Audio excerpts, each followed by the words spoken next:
Ooh, good afternoon and welcome to the Natural Resources and Open Space Subcommittee.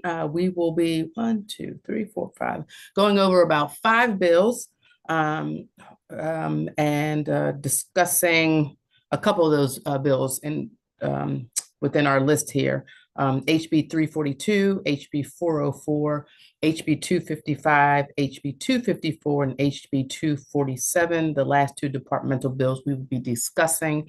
The first three we hope to take action on. Patrick, HB 342, delegate bailers, force licenses, applicants, qualifications, and alterations. We did get amendments, and please let me know if you don't have them.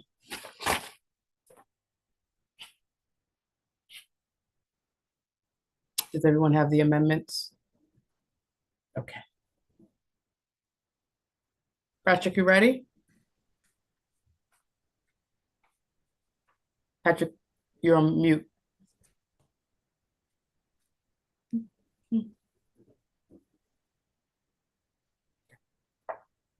Well, this is Delegate Baylor's bill regarding the qualifications of a forestry license.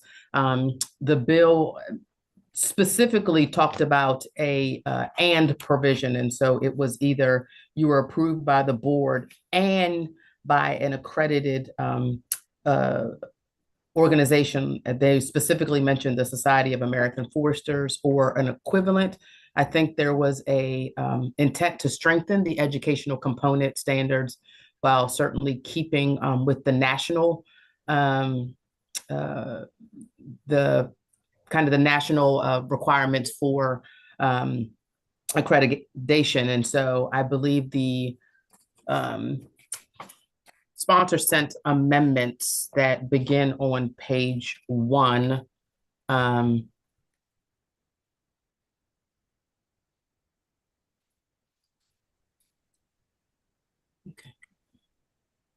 And Patrick, are you here? Sorry. There you go. Do you want to go through the amendments, or they're fairly, I guess, simple. They just maintain some more flexibility for the State Board of Foresters. I did some looking up, and apparently there are only, for instance, the Society of American Foresters, they only accredit one institution is accredited with them, which is, I think it's the Allegheny Community College, but there are other institutions in the state that also provide forestry majors and this amendment to meet that requirement gives the board the authority to determine that an applicant's education, including a comparable graduate degree, which Chair Boyce is talking about, or an international degree, is substantially equivalent to the requirements of the national body. Yes, I think helps it not to be so prescriptive. So if the board, for instance, would see that someone meets some other qualifications in other ways that is within what they believe is an appropriate accreditation, they, I think, also wanted to be able to do so. Are there any questions about the bill generally or the amendments? And what I don't know, and we can vote, contingent on me checking, is if the department has seen these yet. These, I'm looking we just literally got them about 15 minutes. I'm looking at the department's amendments, and these are exactly the amendments from the testimony. Yep, these are exactly these are their amendments. I'm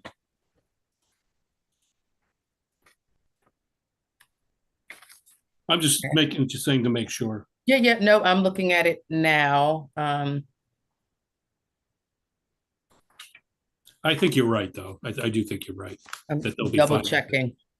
I mean, slight change of words, but essentially the same thing. I think that's right. I'm just saying to make sure. And if they raise an issue, then we can revisit. Well, they should be on the call. I didn't see them. I know Lydia was bouncing between a couple Senate hearings today. Oof. Oof, that's rough. But we can vote contingent on their approval. Sure. Is there a desire to move the amendments? So moved, Madam Chair. Thank you, Madam Vice Chair. Is there a second? Second. Thank you, Delegate Holmes. All in favor of the amendments or any discussion on the amendments before we? All in favor of the amendments signify by saying aye. Aye. Any opposition? Any abstention? Aye. Thank you. I'm sorry, I'm voting aye. Yes, thank you, Delegate Long. Is there, can I have a motion to move the bill as amended? So move, Madam Chair, the bill as amended. Move Thank favorable. you. Thank you, Delegate. Is there a second? Second. Thank you, Madam Vice Chair. All in favor of the bill as amended, signify by saying aye. Aye. Aye. Any nays? Is there anybody who would like to be recorded as a nay? Okay, bill moves favorably to full committee.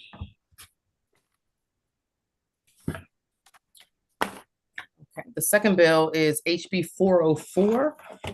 This was the Delegate Maricue North's bill about natural resources, the state parks terminology, and essentially in the Great American Outdoor Act bill, 2 parks are listed in the bill with the historical status. And this bill looks to just remove historical, so it just states Freeman State Park and essentially Freeman State and Freeman State Park, as well as what is the other one? Oh, why am I forgetting the other name? Deposit. Yes, the Port Deposit. I'm sorry, the Port Deposit State Park, and removing the historical status. And apparently, this is because there is no park stated as or named as historical, so it just puts the naming of these 2 parks in line with other state parks. And for the record, Madam Chair, Yes. a later amendment to the bill did add Gwynns Falls State Park. Was it listed as historical? It was not listed. I don't see it as listed as historical, but just as And that's interesting. Oh, because it's a partnership park. Yes, Um, but it doesn't say historical. So I just wanted, if you see it in there, just to let people know that it's in there. okay. Oh, yes, because it mentioned it. Delegate Jacobs. I did speak with my colleagues on the Cecil County delegation, Yes. and they're fine with the bill. Thank you for making that clarification. I want to go back and look for about Snow Hill.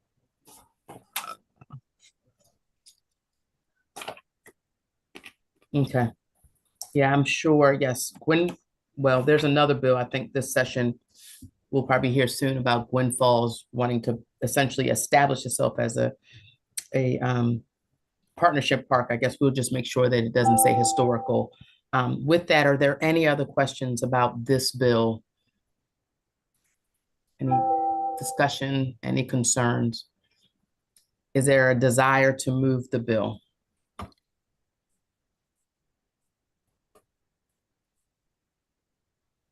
I move favorable on the bill, Madam Chair. Thank you, Madam Vice Chair. Is there a second? Delegate Holmes, was that a second? Yes, ma'am. Second. Thank you, Delegate Holmes. Any discussion on the bill? Any concerns? All in favor of HB 404 to move favorably to the full committee, signify by saying aye. Aye. Any nays? Any abstentions? The bill moves favorably to the full committee. HB 255, the Natural Resources Pamela J. Kelly Tree Mendus, Maryland Program alterations. Patrick sent me, and I hope, Meredith, did we send this to the committee members? No, ma'am, I didn't get a chance to circulate it before the meeting Okay, started. If you can try to do that now, and We'll send now. thank you, dear. Is this the Senate bill? Yes, that you sent. This Okay, is and HB 255, but the Senate looks like they've already amended, so Patrick was kind enough to send the amended bill over. there's a little explanation that goes with this Yes, while thank you. Meredith is sending this out. Thank you. We've looked at the Senate amendments and we do believe that there's a bit of an error in them. I've talked to the department about this. The Senate amendments state that the program is established. Can we bring this possibly up onto the shared screen? Yes. Meredith, can you bring up the reprint for SB 164? Yes, give me 1 second. Thank And you. by the way, this bill has passed the Senate and we have possession of it. Okay.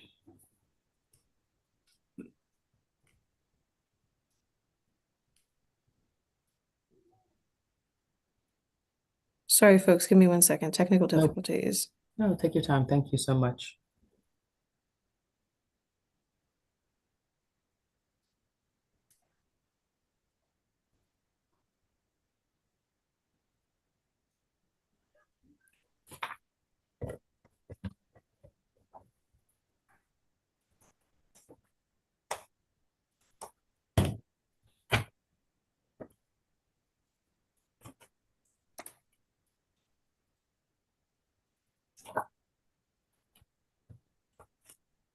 There we go.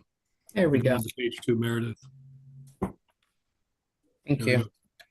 The Senate amendments to the program is established for the purpose of promoting community participation in the planting and stewardship of native trees and shrubs. And they mistakenly, and the department agrees with this, and their testimony is consistent with what I'm saying. They took out is established for the purpose of planning and maintaining, which Yes. is the main idea Right. of the bill. And so I'm going to write an amendment that mirrors the Senate amendment, except for keeps in planting and maintaining. Yeah. I mean, Yeah. that was the purpose of the bill generally, is that this program be able to expand to manage, maintain trees, because most tree plantings, it's a plant and go, and not necessarily a maintaining, whether it's watering or providing the ability to dig the pit holes and all those type of things. So, And Lydia just came in. Sweet. The bill will probably result in, a bit fewer plantings because there's only so much money to go so far. Right. But they will be more efficient because more of those plantings will hold. Yep. Will continue to live. So it'll be a more efficient program and more productive program. Yeah. I think it also, colleagues, mirrors a bit of when we did the 5 million trees in 2021, where we allocated more money, because the biggest issue, especially in urban areas, is that everybody plants these trees and then they're dead. They become the Charlie Brown tree that's dead in 6 months to a year because there really wasn't any maintenance to them. So I remember we added more money to ensure that we had mature trees planted, added more money to be able to dig those pits, those holes to drop them, and then provide the watering so that we'd have, we increased tree canopy, but we increased the livelihood of trees that were actually planted. And so, and just again, for the committee, is that it will say the program, page 2, line 3B should say the program is established for the purpose of Planting and maintaining native trees and shrubs. So just so we're clear, we're getting rid of advancing forest health and resiliency. Right. Okay, I just want to be sure. And like I said, Lydia is on with us now. Okay. She can confirm. Lydia, would you like to add to this discussion?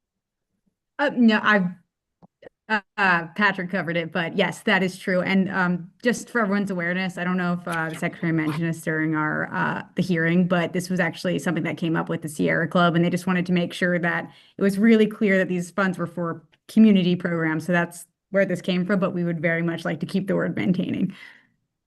Yeah, so it'll say the purpose of planting and maintaining, comma, promoting community partnership and the planting and stewardship of native trees and shrubs through community forestry activities on public lands, community open spaces, school grounds, and rights of way.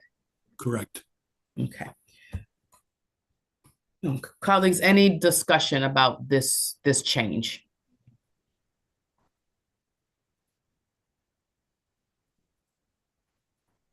I move that amendment, Madam Chair. Second. There's a second. Thank you. First and second. Any further discussion about the expansion of a program that will not have any additional funds, but just expands the promotion and the activities within the Maryland program? Yeah. All in favor of the amendment, signify by saying aye. Aye. Any opposition? Any abstentions? Can I have a motion to move the bill as amended? So move, Madam Chair. Is there a second? Second. Thank you, Delegate Long. Any discussion on the bill as amended? And just ensuring folks that this, I know that there were some testimony about ensuring that the language, and maybe Lydia can speak to this a little bit, ensuring that the language did not, didn't include somehow the opening or the allowing of logging of trees or the destruction of protected trees. And then there was a question about the definition of community forest activities. Do you want to speak to that before we potentially vote on this bill? Yeah, so I know, again, like I said, the Sierra Club had brought up, I think the question was around resilient forestry, because in a broader sense across statewide, the forest industry, we do sometimes allow sustainable logging as a method of managing forests. So I think there was a confusion there. But like I said, this was truly just a community program. So the amendments that you all just voted on was meant to keep the maintenance aspect, but add an additional language to clarify the fact that this was really just intended to be a community program and not at all intended to be used for large scale logging. I appreciate that. Thank you. And given the brief history, and if you can send us a write-up of some sort about Pamela J. Kelly, it would be amazing. Once this is certainly presented on the floor, we can discuss and talk about why it's important. Happy to do that. Any other discussion, thoughts? Okay. Delegate Baker. Yes, Patrick said that he's received the bill from the Senate and they had already voted on it.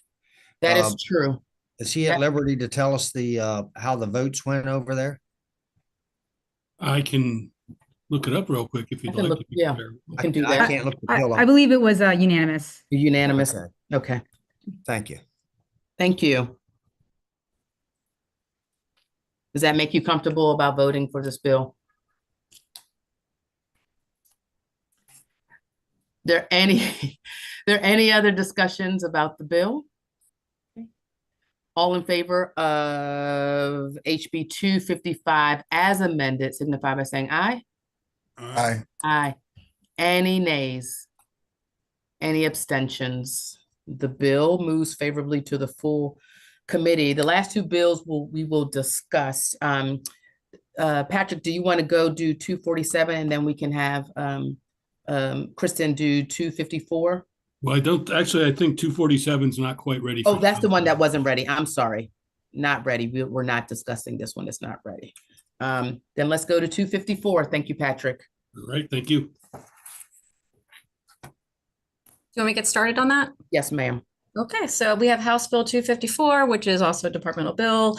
It includes several components that's aimed at supporting climate resilience. I'm just going to go through, each page. I don't know if you want to bring the bill up, if that would be helpful or not. Yes. Because there are different pieces of the bill.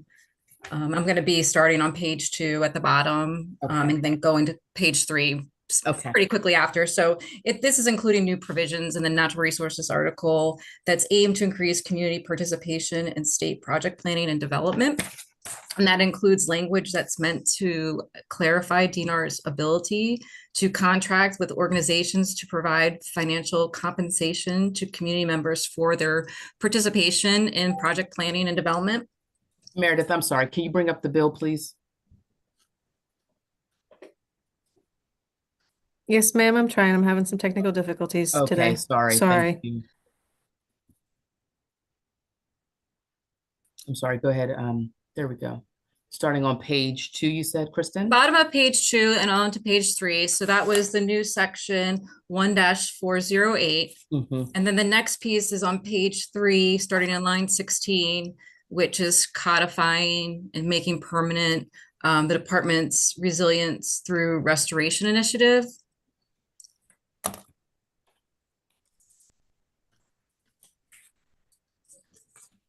And then and this is basically the language is facilitating funding for certain nature-based restoration projects. Eligibility for projects is also spelled out starting in line 22. So projects receiving funding must enhance the ability of communities and public lands to prepare for, respond to, or recover from extreme hazards such as storms and more frequent and intense rain events, or chronic hazards such as nuisance flooding and sea level rise. Must allow at least 3% of the funding for programmatic or project level adaptive management. And then it may include, and it lists the types of projects that could be included, but the list is not exhaustive. This is basically these nature-based projects that provide community and ecosystem benefits by restoring, enhancing, or creating habitat. Going on to page 5, starting starting in line 19 is the that's basically requiring DNR to develop by October 1st, 2027, and then subsequently maintain and regularly update resources for local jurisdictions to use in their climate change resilient efforts. And this would include a website for local jurisdictions to access the department's climate change related planning tools and resources, streamline guidance for local jurisdictions, use of the tools and resources, the integration of the tools and resources into their planning efforts, and then training to assist local jurisdictions in incorporating climate adaptation planning into their comprehensive plans and planning documents. Down beginning on page 6, starting with the new section beginning in line 17, 5-2202, this would require DNR to identify, evaluate, and prioritize climate vulnerabilities and risks on department lands and meet a deadline of doing so for 2 coastal and 2 inland department properties by December 31st, 2035. And then starting at the bottom of page 6 is this part of the bill is modifying the shore erosion control construction loan fund. Basically, it is indicating that the interest earnings of the shore erosion control construction loan fund would be credited to the fund that is being established being credited to this shore erosion control construction loan fund rather than the general fund. And then it also removes existing limits, amounts of the shore erosion control project construction costs that can be covered by a loan from the fund. And it authorizes the department to partially forgive a loan from the fund in accordance with ecologically based, performance-based, and equity-based criteria that the department will develop. And then the remaining of the bill is just really just corresponding technical changes that is made to address the fact that the interest earning will be credited to the fund rather than the general fund. Thank you, Kristen. That was certainly a lot. I want to make sure I check out all my notes before I open it up. I know Delegate Baker, you have your hand up from last time. Are there any questions about this bill? We will just be doing discussion today on this particular bill. There was all favorable testimony regarding this bill. I think one of the things that I think DNR mentioned that this bill would allow them to do modeling for climate resiliency on parklands.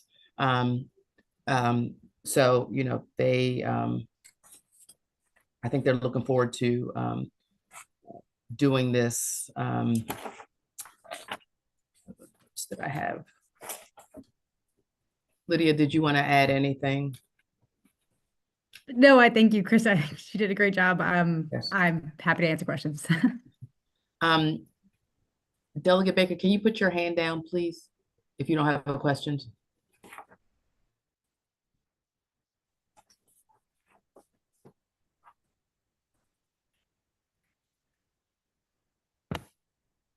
Meredith, can you put Delegate Baker's hand down? Oh, there we go. Okay.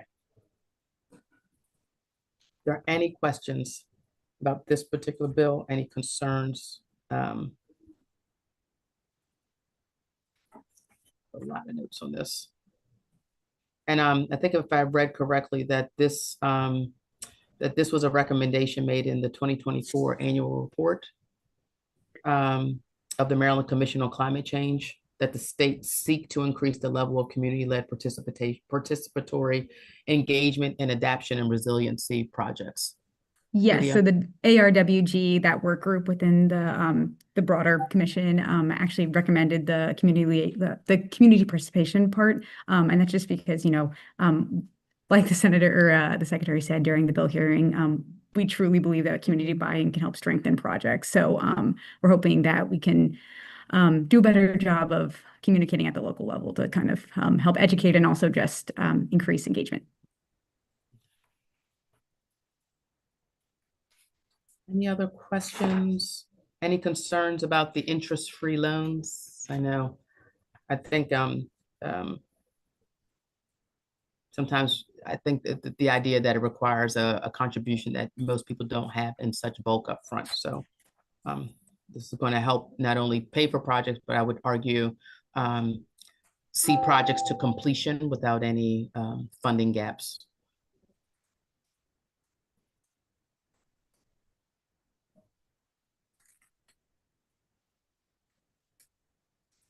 And it gives the department the ability to authorize these partial forgivenesses, so it's not a free-for-all. Vice Chair, did you have a question? I thought I saw your thing come off. No, oh, sorry. Right, so they'll have their own development of criteria on whether or not they would decide to authorize fully or partially some of this loan funding, and that this becomes somewhat fiscally neutral in that the interest earnings, I think, go back to the fund versus go to the general fund.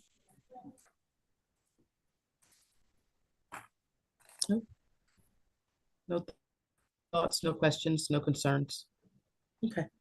Well, we'll keep discussing this one and hold it for the next time. Oh, Mr. Delegate Jacobs, sorry. I didn't want you to end this without more questions. You know, we had Lydia there. So Lydia, on in these shore erosion projects, you know, I've got a lot of that over in my district. And so is there any limitation in this loan program for individuals? Is it limited just to living shoreline? Could it be stone bulkhead? I mean, what is the limitations for this loan program for persons? I see you also have county governments and municipality and municipalities as well, but it does say persons. And, you know, anywhere I got waterfront property, where I got erosion, or not everywhere, but a lot of places. Yeah, and so I think the purpose of this program is that, as we all know, living shorelines have a lot of ecological benefits, but can be more expensive than some of those alternatives that you mentioned. So the purpose of this program, it would just be those resilient living shoreline programs and kind of helping individuals or municipalities fill that gap and the difference between the two costs. So I didn't quite understand it. Is it limited to just living shorelines or? So you wouldn't be able to use it for like a hardened shoreline. It would Well, be for, yeah, that's my question. correct. Yes. Because we have northwest exposure in my district and living shorelines don't work there. But they're the ones who get the worst of the erosion. It's the ones that get hit with the hard northwest winds in the wintertime that just erode property. And living shorelines won't work there. You have to have the hard, I forget what the proper name of the stone is, but you know, that's what I'm trying to get to the bottom of here. So this loan only applies to living shorelines. Okay. That is right? correct. Okay. Yes, it only applies to living shorelines, this particular fund.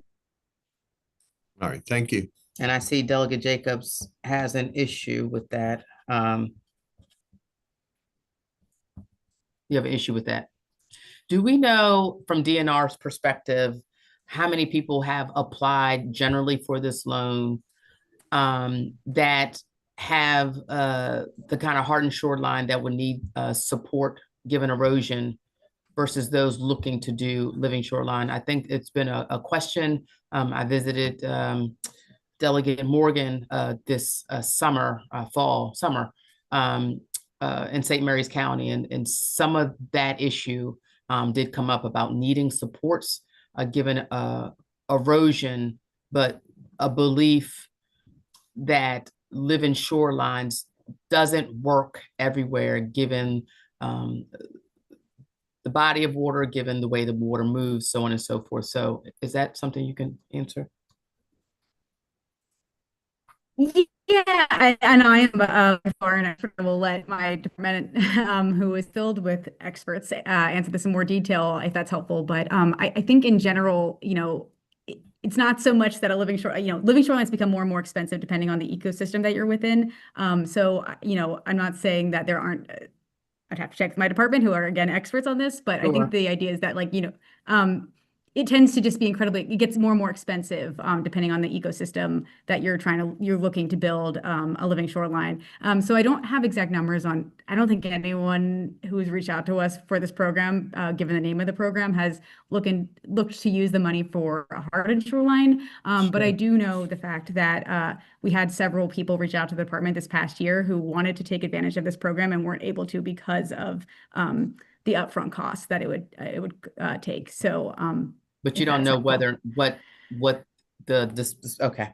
If we can, I can follow up with that information. From my understanding, I don't believe if anyone has reached out to us, it's very, very rare. People usually come to us looking for that fund, just because there is those hardened shorelines tend to be cheaper than living shorelines. Mm-hmm. And so it's fair to say then, I guess once you get this information, if I am someone looking for support and I am looking for an alternative that's essentially not a living shoreline because maybe some design consultant that I've paid said it's not beneficial, I would otherwise not receive support at all. And then the second, okay, so I see you saying yes, but then the question is where do they go to get assistance if they can't get it from the state? So I think the state is we would like to incentivize more resilient things that have a broader ecosystem benefit. So most of our programs, including RTR, which is also covered in this bill, are meant to have adaptive, resilient measures within them. So in terms, again, I don't think there are any programs in the department that explicitly focus on hardened shorelines, just because it is our general understanding that it tends to be beneficial to have a more resilient approach to shoreline erosion. That's fair. I just know that there has been discussions and maybe some, I'll just say discussions and disagreements about what a living shoreline is. And some would say it is a very specific and strict definition that does not provide enough flexibility to really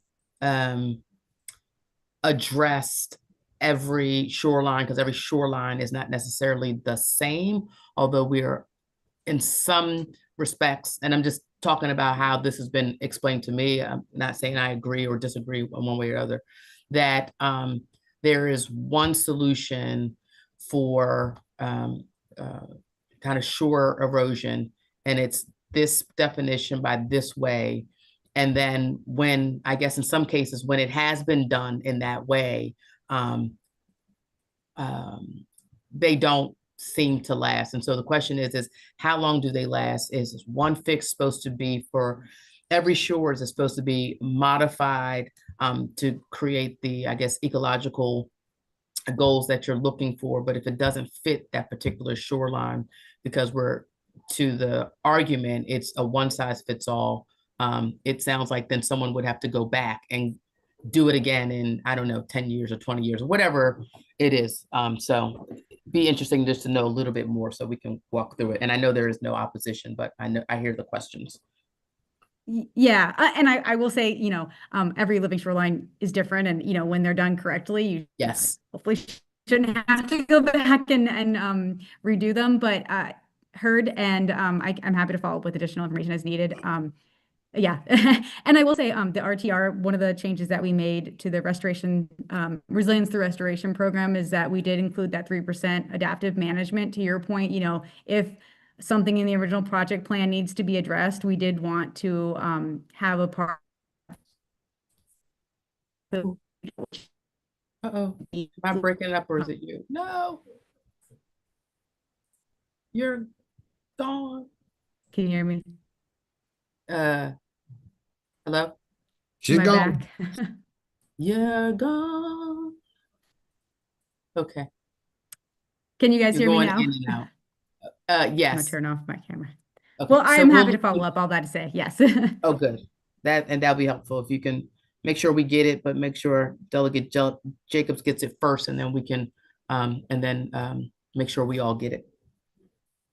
Thank you, Delegate Jacobs, for the discussion. Or any other questions that you have, Delegate Jacobs? Any other questions from the committee? Okay, I think with that, we are done. Can I entertain a motion to adjourn? So moved. Second. Second, thank you so much. We are adjourned.